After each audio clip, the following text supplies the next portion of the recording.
welcome to the Faithful Informed Parenting Podcast, where we have honest conversations about parenting and personal growth because the two go hand in hand.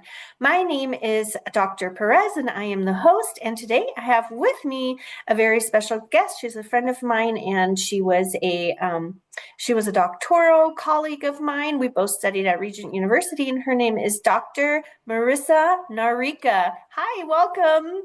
Hi, Marion. It's great to be with you. In today's conversation, Dr. Naryka is going to share her experience and how she develops faith in her children. So, Marisa, do you want to dive in? What do you want to share with us first? Growing two littles is tough. Especially because we as parents have been really entrusted with something beautiful. We have these souls of our children that we are trying to get to heaven, and that's a huge undertaking for us. And I really think about the responsibility has to be rooted in our own relationship with the Lord. Otherwise, we can't do it, and we need to have a good community.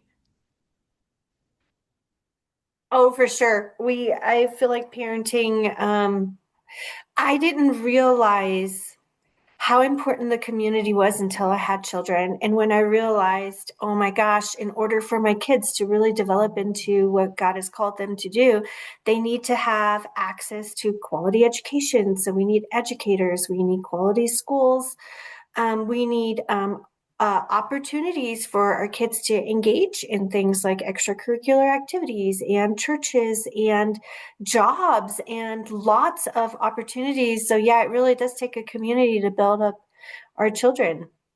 Mhm. Yeah. Yeah. Okay. So, my first question to you is going to be, what are some simple faith practices you've integrated into your everyday life in your home that have shaped your children's understanding of God? Sure.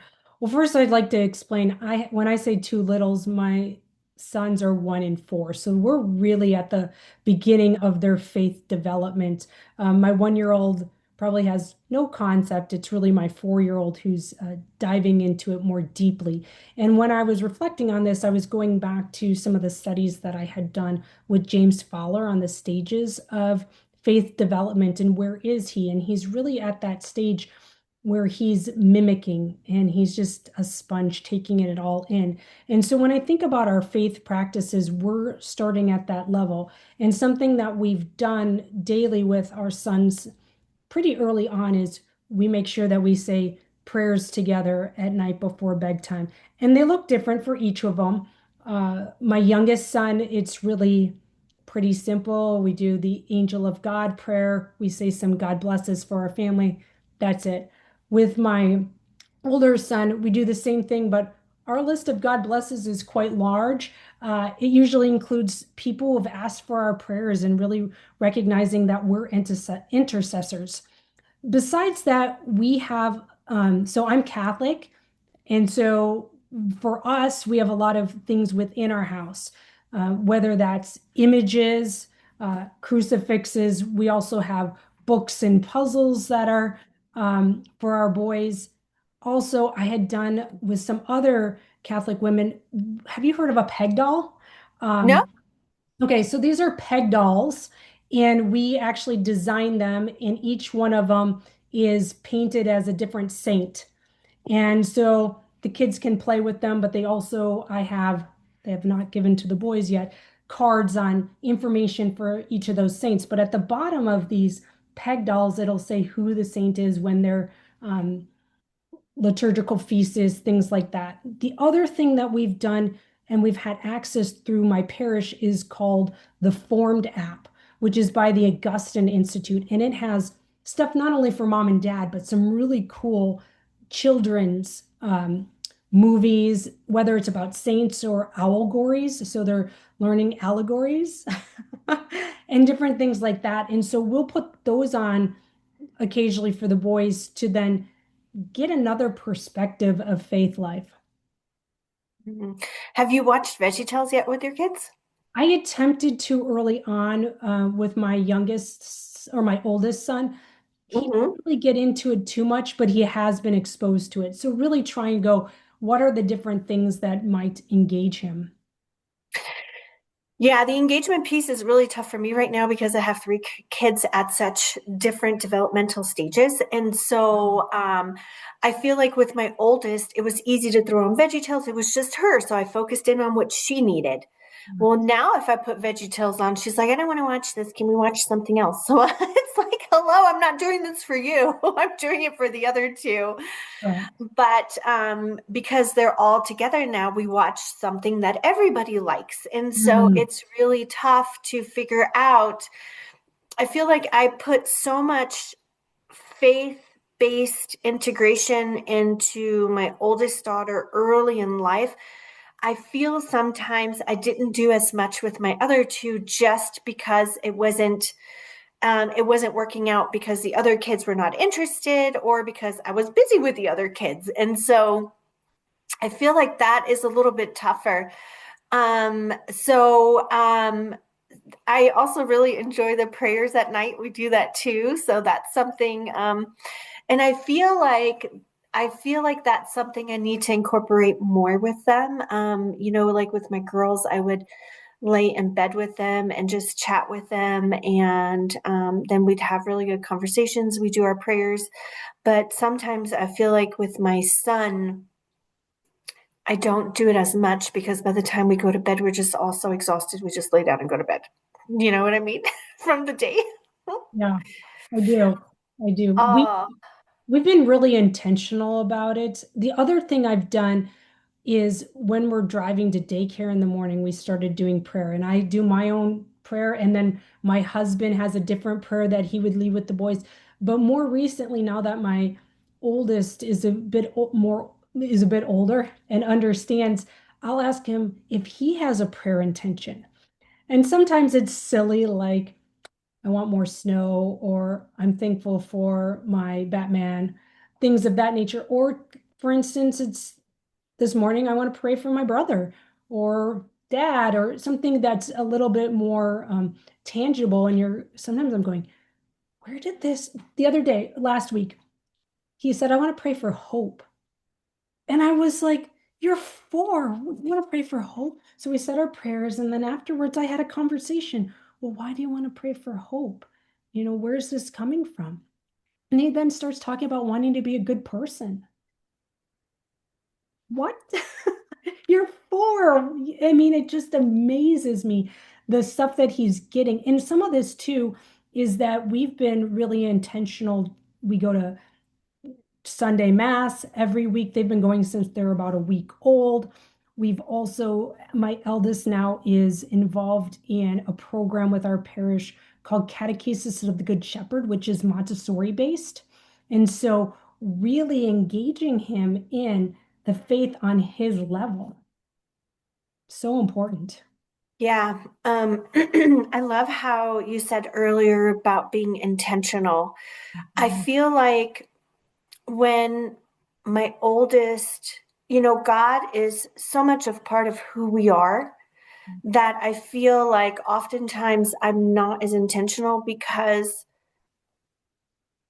God is so much of my life anyway that I do it without having to be intentional. Mhm. But as we get busy and life happens, I have realized that not only um, is the modeling so important, but the intentionality of conversations around Christ. And so, like, something we've also done, because I've prayed and asked God, well, Lord, show me how I can be more intentional. Show me how I can get your word in more. So Mhm. it's them being exposed to scripture. And so we did the same thing in the mornings, Tuesday mornings, we listened to the Bible. I told my oldest Nice. because sometimes she's like, do we have to listen to the Bible in the morning? Like, we're on our way to school. And I'm like, yes, we actually do. I was like, just give me one day of the week. Mhm. All I'm asking for is one day out of the week that you let me play whatever I want to play in the car. And so the other two are on board, but she's a feisty teenager, so she gives me a little bit of pushback. Hmm. And so we have Bible studies, and right now we're listening to the book of Daniel. So we'll listen and then we'll pause it and we'll have little discussions.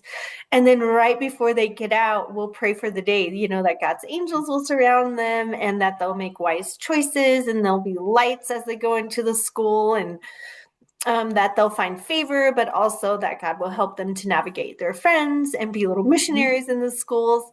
But yeah, it can get tough, and especially as they get older, and then it's like, how do you integrate that more? With the exception of them being in church, like how do we do it at home? We can do it with faith-based traditions where we might do Advent, or we have Christmas and we talk about why we celebrate that. But then how do you do it every single day at home? So my question to you, Marisa, would be, how do you model Christ at home without saying anything? Yeah, I think part of that's just how are you being present? How are you um, giving your all to them? Or even how do you interact with your spouse? I think about that in terms of really how are they seeing us interact with each other? What is our tone like? How are we serving one another? Do I say thank you? The gratitude that I show to my husband and him to me, are they seeing us being Christ-like to each other and to obviously our two sons? And then also, if something does go awry, are we coming back and having, okay, mommy got upset and I'm sorry that I yelled at you and this is what was frustrating, and have those conversations so that they're also then learning from it and then can take that forward for themselves as they try to manage big emotions and life and things of that nature. That's what I would say. I think um, that's probably the most meaningful because then they're going to know what it means to be Christ-like within relationship within a family that they can bring forward. Yeah, I would agree.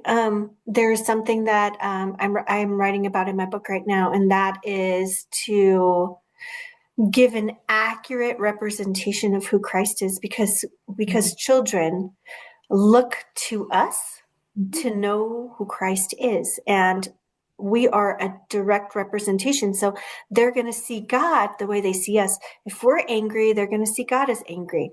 If they see us as forgiving and kind and involved and caring, they're going to see God in that light. And so Mhm. we really are a direct representation of who God is. And it's really important for us to represent him accurately. Now, we're not God, so we're not going to do everything perfectly right. And just like you, it's the same thing. I have those conversations. Listen, I'm really sorry that I yelled. I didn't want to yell, but my window of tolerance was small, and I didn't do my job by breathing and walking away for a minute. And so I just want to tell you that that was nothing you did cause that. That was me not being able to manage my emotions, Mhm. to make sure that they understand that it is not a representation of God when I do lose my cool. Oh, which happens every once But in a while. but I think we also have to remember that there is just anger. And now, granted, within the reason, because if we do look Mhm. at scripture, Christ did get angry and he tossed over the tables in the temple. And so that was because there was a situation and such where um, it was justified. And so there are times, yes, but there's other times, most of the time, right, where we just get upset because we're maybe not in the place we need to be to have that interaction. I can't give what I don't have, meaning I have to be really rooted in that prayer and keep that calm because otherwise things come out sideways. Yeah, I'm actually just reading John right now, and I was reading through him getting upset at the Mhm. temple, and yeah, so yeah, we definitely have. we can be angry for the right causes. Correct. um, and say that we don't like it. It's not something we believe in. It's not the stance that we would take. That's for sure. Um, or having anger, if humanity isn't taken care of, or if we're not taking care of whatever it is. Right. Um, but yeah, it's definitely tough. So let me ask you one other question. What Sure. Christian traditions or rhythms have been most meaningful in your family? And why did you decide to start them and keep them? And I think we're still at the beginning of a lot of them. So what's interesting is I think I came from a lot of strong traditions growing up. Um, my husband, maybe not as much or just different, right? So it's coming to how do we blend sometimes. Now, for instance, we do an Advent wreath, and usually every night before dinner, we'll pray some prayers around the Advent wreath. This last year, my son kept wanting the pink candle before it was time because that was the one that excited him versus the purple candles.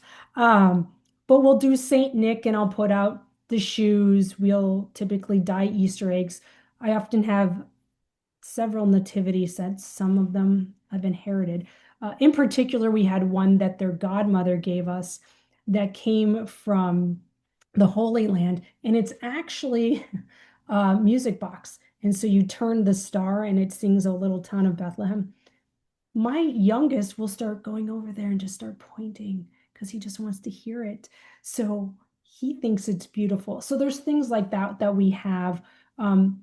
We have obviously religious art, rosaries, things like that. And I think there's going to be more that are added as time goes on, uh, and we figure out maybe what the boys need as well. So then let me ask you this. What faith traditions did your parents have that really made a difference in your life, that really stood out and you're like, oh my gosh? Do you have any? Yeah, we did different things. I guess one of them was that for a while there, we would go to mass on a weekday, and then we would, as a family, go to Eucharistic adoration for an hour. And that stuck out because one, that's not something most people did, but is also what was beautiful about it was a time as a family that we literally set aside about 90 minutes to be in prayer with our Lord. Um, and what was also fun is that it was about 45-minute to an hour drive at that time to the church we were attending. We would sometimes stop and get White Castle on the way home, right? It was just became a tradition, but I think that that was really cultivating with us the importance of being in silence with our Lord and being okay with the silence so that we could really hear his voice. And that's something I think that's lost a lot in today's world. Now, something along those lines is that since my eldest is doing faith formation typically on a weekly basis, I've instituted with my husband that one of us will then go into adoration and prayer when we take him to his faith formation. And the thought process was one, we both keep saying we want to get back into it in some respect, but also that allows us to continue to cultivate that relationship, which is so important as we go through our own various transitions in our lives. Mm-hmm. I remember growing up and we went to church every Sunday. And or even if we didn't, let me backtrack. It depended. There were certain times we would faithfully go every Sunday, then there were, some gaps in Sure. between. But I remember going to church and there was just, so I grew up with my grandparents until I was about the age of 7. Mm. My grandparents were so I come from a Catholic background, even though now I practice non-denominational Christianity. But we always went to church, and it was like this unspoken thing that happened. It's like you feel God's presence, you know He's there, and you don't have to say anything, and the experience itself shapes you, Hmm. you know? It's like the shaping experience. And at the time, I didn't realize what was happening. I didn't realize even, and so I went to German school from fifth through eighth grade, and we had a religion hour where we had a priest that came in and who would teach us about the Bible. Mm.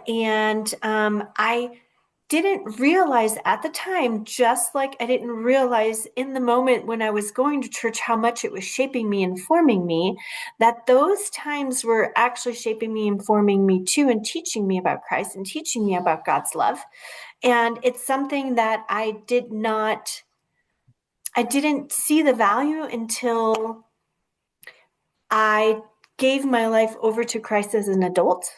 I Mm. realized that that was the foundation that was laid for me to get there. Does that make sense? Totally makes sense. So I feel like oftentimes we have these traditions, we do these things with our children. We don't realize the effect it's having, but it is having one, Mhm. not until they get a little bit older and then can tell you about it, like, our experiences. No, I agree with you. Yeah. And so one thing that I find so important to model from Christ is also his character, like being honest, and like you mentioned, how saying thank you and how we're treating each other. So just, hey, we said we made this appointment, we have to follow through, we have to go to this appointment, and or you said you were going to call this person. It's really important that we follow through with that, having integrity and teaching our kids that. So there is something I want to read you, Sure. and I want to ask you what you think about this. So back in the day, there was this is where our term pedagogy comes from, like from teaching. And during Greek times, a pedagogue was more of like a tutor of information, and they were really preparing young men to become skilled leaders. And it was done through reflective thinking and teaching citizenship, like leadership skills. So, how do you feel? Like, what are your thoughts on that? About teaching leadership skills. And like teaching Christ in a way that represents us, or that helps them to go out and co-create and co-reading for Christ.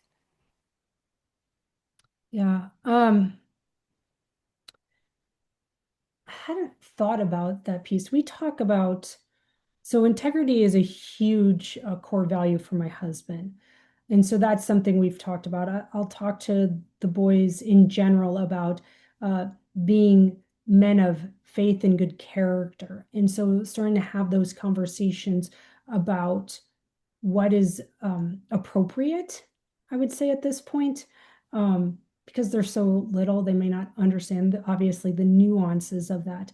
But how are we just having those conversations about virtue? So patience. We talk a lot about patience because little boys are not patient. No, they're But not. but that I think also goes in line. I had watched somebody on I think Instagram video talking about their little daughter at the time.